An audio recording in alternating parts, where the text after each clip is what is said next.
Oi, gente, boa noite. Vou só colocar aqui o tema da live, tá? A gente vai começar mais uma análise de projeto. E hoje o tema vai ser análise de projeto de uma cozinha. Botei lá, ficou meio a meio, então eu defini qual que eu queria apresentar, que eu achei mais bonita. Tá bom? A gente vai botar aqui. Bom, deixa eu só fazer um negocinho aqui, porque esses comentários aqui me atrapalham demais. Bom, foi. Oi, gente, boa noite, tudo bom? Ó, mais uma análise de projeto aqui pra vocês. A gente vai conversar um pouquinho sobre a cozinha, alguns pontos da gente abordar. A gente vai falar um pouquinho da minha visão desse projeto, lembrando, não é crítica, não é pra ficar criticando, falando mal, a gente vai justamente pontuar layout, pontuar detalhes interessantes, a gente vai pontuar os materiais e eu poder passar algumas dicas pra quem gostou dessa cozinha, como a gente consegue ter resultado, qual material a gente pode combinar, a gente pode utilizar pra gente conseguir entender um conjunto, tá bom? Então, vamos lá. Ó, essa cozinha aqui é a cozinha que eu escolhi para análise de projeto. É uma cozinha que eu particularmente achei muito interessante, porque é muito vista nos apartamentos hoje em dia, que é a famosa cozinha corredor, né? Que a gente acaba tendo um espaço muito pequenininho de um lado para o outro, né? Mas às vezes, muitas vezes ela tem uma metragem quadrada grande, mas não é de uma forma que não é um quadrado, né? Não é uma forma que você consiga circular tão amplamente. Então, o que a gente tem que fazer? A gente tem que usar pontos estratégicos na hora da gente colocar os nossos eletrodomésticos. Então, eu vou começar a pontuar o layout. O que a gente pode trabalhar quando a cozinha ela é corredor dessa forma, tá bom? O que eu achei interessante, tá? Nessa cozinha. Vamos começar falando realmente essa questão funcional. Então, a gente consegue ver logo ali na entrada, né? Se você conseguir ver, ali a gente tem uma máquina de lava-louça do lado da pia. Então, já começa a ficar uma coisa bem funcional ali. Você tem a opção de lavar, você já consegue limpar o que você quer limpar, já bota ali na lava-louça, lá embaixo, pra quem tem... Eu não sei se vai aparecer pra vocês, mas eu tô apontando aqui, né, na bolinha. E o que a gente começa a pontuar? Quando a gente vê, é uma cozinha em triângulo, né? A gente chama na arquitetura triângulo, que é justamente, tem aqui a geladeira de um lado, a pia do outro e o cooktop do outro lado. E quando a gente vai escolher os pontos dos nossos eletrodomésticos, a gente realmente tem que pensar na funcionalidade. Então, você pega as coisas da geladeira, você precisa de um apoio. Quando a cozinha ela é corredor, não tem tanta necessidade de você ter um apoio na lateral. Por quê? Porque literalmente você só vira e você apoia em algum lugar. Então, você vê, se vocês observarem, na frente da geladeira, ela não colocou nada, que é justamente esse apoio da geladeira. E ali no meio você consegue definir. Se você for para a direita, você tem um cooktop, e se você for para a esquerda, você consegue lavar os alimentos. Então você consegue ter uma bancada ali no meio sendo funcional, né? O outro lado já foi escolhido para ter do lado da geladeira o micro-ondas e o cooktop, e o forno. Então, essa cozinha, qual que é a parte interessante? Você precisa pensar em colocar um ponto de apoio de ambos os lados. Então, do lado, né, entre o cooktop e a pia, é interessante ter um meio de apoio, uma bancada de apoio, de preferência a maior parte. Por quê? Porque você pode ter alimentos que você está lavando e alimentos que você está justamente preparando para ir para o cooktop. Então, se você olhar, ela realmente deixou um bom espaço de apoio ali, bem em frente à geladeira. Super funcional. Do lado da pia, você consegue observar que a pia ela não é muito grande, né? Provavelmente foi uma escolha de projeto, porque a cozinha, mesmo ela sendo corredor, é uma cozinha grande, né? A gente consegue ver. Então, ela tem um pequeno espaço de apoio ali do lado, né? Provavelmente deve ser um casal que usa a máquina de lavar, a máquina de lavar louça, né? Então, provavelmente não deve encher muito a pia de coisas, né? Isso aí, assim, a gente tá analisando aqui baseado no que a imagem tá passando pra gente. Então, a gente tá supondo que seja um pouco desse briefing desse casal, né? Ou, enfim, dessa família. E aí, aqui, se você olhar, né, a gente tem ali do lado da geladeira, não teve essa opção de ter nenhum apoio. É ruim? Não, mas para quem gosta, né, de se espalhar, para quem gosta de um apoio muito próximo ao forno, tem muita gente que faz uma opção de ter o nicho. Que isso que eu achei super interessante, ainda não acabou. Tem uma outra imagem, a gente vai para ela agora. Pera aí.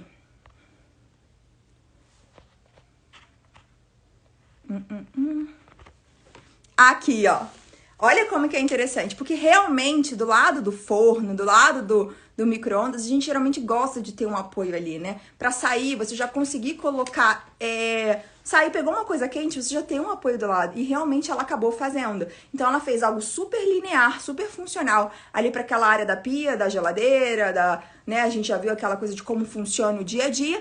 E ela tem um outro apoio, provavelmente, para botar cafeteira, para botar air fry. E geralmente a gente usa muito esses nichos para esses outros eletrodomésticos ficarem ali, né? Geralmente à mão. E também serve de apoio para você tirou alguma coisa quente e você conseguir colocar. Porque na frente do forno, se você olhar, tá logo o cooktop. Ela não tem um apoio tão rápido ali, né? Então ali, talvez, dependendo, né, do que a pessoa for pegar, o nicho fica super funcional. Então a gente vai pontuar. Como essa cozinha, ela é totalmente... Então a gente já falou um pouco de layout, né? Você vê que o espaço, só pra detalhar ali, deve ter em torno de uns 1,20 m, mais ou menos, de uma bancada para outra. É um bom espaço. A gente encontra cozinhas com muito menos, e isso a gente tem que tomar um super cuidado na hora, justamente, né? Quando a gente tem a torre quente, a gente consegue facilitar, né? A gente não precisa agachar. Mas quando tem o forno embaixo, a gente tem que tomar um cuidado com essa parte estreita para justamente ter espaço para a pessoa agachar, poder pegar o material dentro do forno e poder fechar, tá bom? Vamos falar aqui agora, voltando para outra imagem. Por que eu botei um outro ângulo? Aqui, o que eu achei super interessante? Quando a gente fala de arquitetura, essa é a minha visão, né? Quando a gente fala de arquitetura, a gente tem que pontuar por que a arquitetura é tão única, né? Porque cada espaço foi construído de uma forma, então ela tem pontos fortes e pontos fracos. Tem gente que olharia esse corredor e olharia como um ponto fraco. Por que eu achei esse projeto interessante? Ela pegou esse corredor e ela transformou literalmente no conceito do projeto, no ponto-chave do projeto. Então, se você olhar o corredor, ela ampliou essa sensação para você olhar para o corredor. Você consegue ver que ela botou um painel pegando assim no teto, na lateral e puxou para a parte inferior do armário. Janela, geralmente, em cima da bancada é um problema, você não sabe como decorar ali. Ela pegou problemas que seriam nessa planta e ela simplesmente, empoderou aquilo ali, né? Ela botou aquilo ali pra ficar uma forma positiva. Então, o que eu achei super interessante? Quando você entra nesse corredor, você não fica preocupado que você está no meio de um corredor. Ela botou o teu olhar para trabalhar na madeira, na parte superior, e ela ainda te guiou com a iluminação. Ela botou a iluminação lá e desceu a iluminação. Só que assim, a iluminação só, ela consegue te dar essa sensação. Mas só a madeira já faria isso. Entendeu? Então você consegue desfocar do corredor aqui do lado, de você estar com essa sensação de imprensado, para você justamente focar na beleza.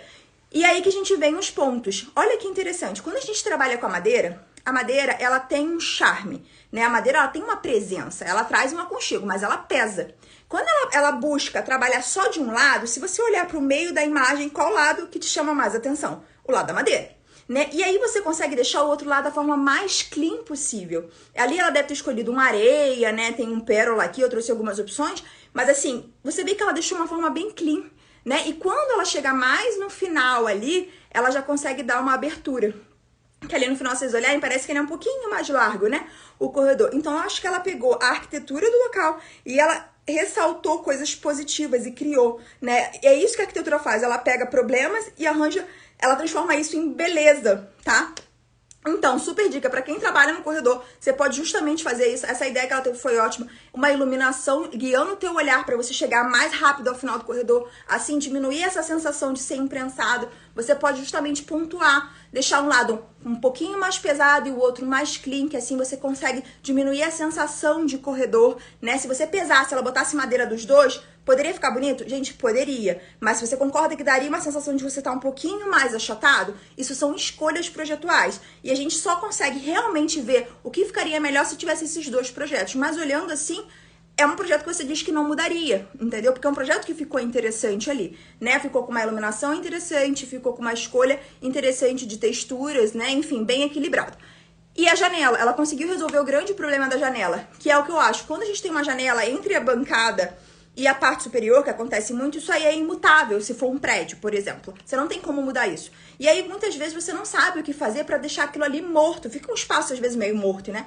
E ela botando esse painel ali, ela conseguiu trazer como essa janela estivesse sendo abraçada, né? Por aquele painel ali, enfim. Como se fizesse parte. Então, ficou uma coisa super interessante. Não ficou o vazio em cima. Então, achei bem legal esse lado aqui. e deixando tudo no puxador cava, né? Pra deixar bem clean, que isso é até uma vantagem. Quando a gente fala de uma cozinha corredor, evitar puxadores, por mais belos que sejam, é uma estratégia sim, tá? Porque quanto mais coisa você tem no caminho ali, pra chamar a tua atenção, mais pesa aquele elemento. Então, assim, se você quer deixar o teu espaço clean, cara, puxador é bom evitar. Eu amo puxador, eu uso puxador, mas realmente é uma estratégia se você quiser deixar o espaço mais clean.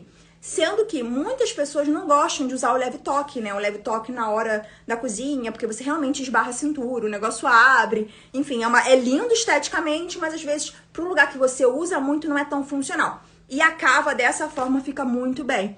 E aí a gente tem uma outra dica, aproveitando assim o embalo. Cavas. É indicado para a cozinha? Não gosto. Ah, Carol, mas se a gente fizer aquela cava em V, né? Principalmente ela, que a água vai acumular. E se a gente fizer uma cava que a gente chama, como que eu vou mostrar? Como se fosse uma frente. E a porta, ela é só a porta assim, ela tem só um Vzinho, né? E aí, na verdade, quando você abre a porta, ela não vem com isso junto. Ela é só esse V. Essa aí, você pode utilizar na cozinha, porque a água vai descer direto aqui. É menos chance de dar problema. Mas por que isso dá problema? A cava dá tanto problema em cozinha? Porque a cava, ela é feita com uma cola comum, né? Então, marcenaria, esse MDF provavelmente não é o Ultra, né? Mas vamos dizer o seguinte, se fosse um MDF comum, a marcenaria, geralmente, mesmo que seja colado na mão, né? Pra ficar um bom acabamento, ter todo fechadinho, o MDF ele não foi feito para isso. Quando a gente usa, hoje em dia, muitas empresas, elas usam a cola PUR. A cola PUR, ela já consegue ter uma super resistência à parte de umidade. Só que fazendo em 45 graus, não tem como fazer na coladeira, que tem essa cola PUR. Hoje, já existem algumas colas manuais PUR, um pouquinho mais resistente, mas mesmo assim não é tão indicado, entendeu? Porque pode ser que você dê um azar, ou sei lá, e com o tempo aquilo ali vai infiltrando. Eu particularmente não gosto. Hoje já existem uns acabamentos em alumínio, realmente em 45 graus, que te dá essa proteção. E aí você consegue ter essa mesma sensação de cava, só que você não é nem um puxador, né? É realmente uma proteção. E ali você consegue não deixar essa água acumular ali. É o que eu prefiro, tá? Eu particularmente não acho. Acho lindo, mas acho que pode ser um problema. Porém, outras pessoas já usaram, falaram que tem 2 anos e não tem um problema. Então, isso aí é uma visão, né, de cada profissional ali. Mas, esteticamente, ficou excelente. Caso quisesse substituir essa cava por alguns puxadores, você consegue. Como eu disse, hoje em dia já tem alguns puxadores que você pode encontrar de alumínio, que vai te trazer a mesma visão, a mesma parte estética, com uma durabilidade um pouquinho maior, tá? Então, falando disso, né, maravilhoso essa parte, vamos passar para outra aqui do nicho, né?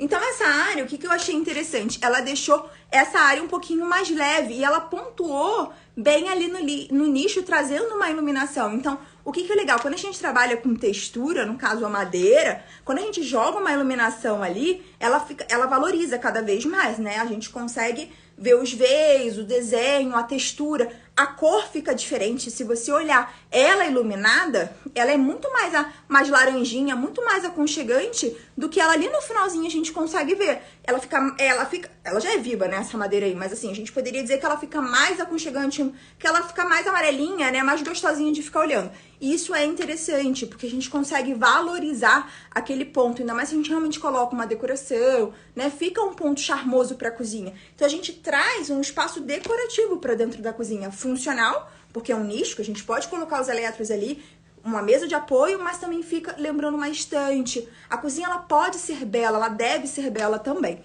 né? Deixa eu mostrar aqui a outra pra gente poder fechar essa análise. Cadê? Não é essa? Peraí. Aqui, né? Voltando pra essa aqui. E assim, muita gente tá aqui na moda da tendência dos pontos de cores. Olha que eu achei interessante. Então, de um lado, quando você entra, né, ela manteve tudo ali nessa parte clean da madeira, com um begezinho. Aparenta pode ser branco, mas pode ser também um areia, né? Parece bem esses dois.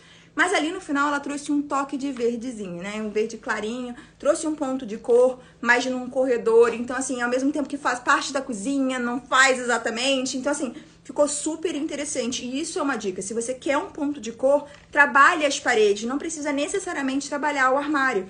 E essa cozinha aqui, com essas cores, se você quer algo atemporal, tem gente que gosta de uma arquitetura, né? Que seja atemporal, que não seja tão ligada à tendência. Esse tom de madeira é um tom maravilhoso. E um begezinho, um branco, eles juntos, eles formam uma coisa super elegante e atemporal, né? Então você consegue ter uma cozinha elegante, uma cozinha que tá dentro também da tendência, porque usou iluminação dentro da tendência, usou painel no teto, entendeu? Usou justamente esse lado linear. Então tem um monte de pontos ali que estão dentro da tendência, mas ao mesmo tempo consegue ter pontos mais atemporais aí. Isso é interessante numa arquitetura, tá? Bom, deixa eu ver se tem mais alguma coisa que a gente pode aqui analisar. Não. Então, vou falar aqui sobre os materiais. Uma dica, para quem quer, né, ter essa sensação disso, a dica é essa, ela focou na... Se você tem uma cozinha linear, justamente você seguir esse padrão, respeitar o que a arquitetura tá te passando, né? Valorizando os pontos de iluminação. Você viu que foram chaves nisso, ela guiou justamente também com perfil de LED, né? E as madeiras. A madeira que eu achei mais parecida dentro desse catálogo, hoje eu vou trazer o da Duratex, vocês podem olhar outro. Foi esse aqui, ó, Jequitibá, ó. Parece bem essa madeira, né? Isso aí é um render, então é uma imagem 3D, né? Bem realística, mas tá vendo? Esse aqui e aqui eu acho mais pro areia, mas esse aqui também pareceu bem, ó. Esse aqui também. Que a gente consegue ter essa mesma sensação. E aí, pra quem quiser anotar, o rosa infinito da Duratex, mas eu acho que parece mais o areia da Guararapes, e o Jequitibá rosa da Duratex, né? E tem outros também que podem ser analisados, mas essa combinação traria essa sensação aí que ela propôs, linda e maravilhosa. Bom, gente, é isso. Eu espero que vocês tenham gostado, entendido um pouquinho aí, e a gente se vê no na próxima live que a gente fizer. Beijos e boa noite!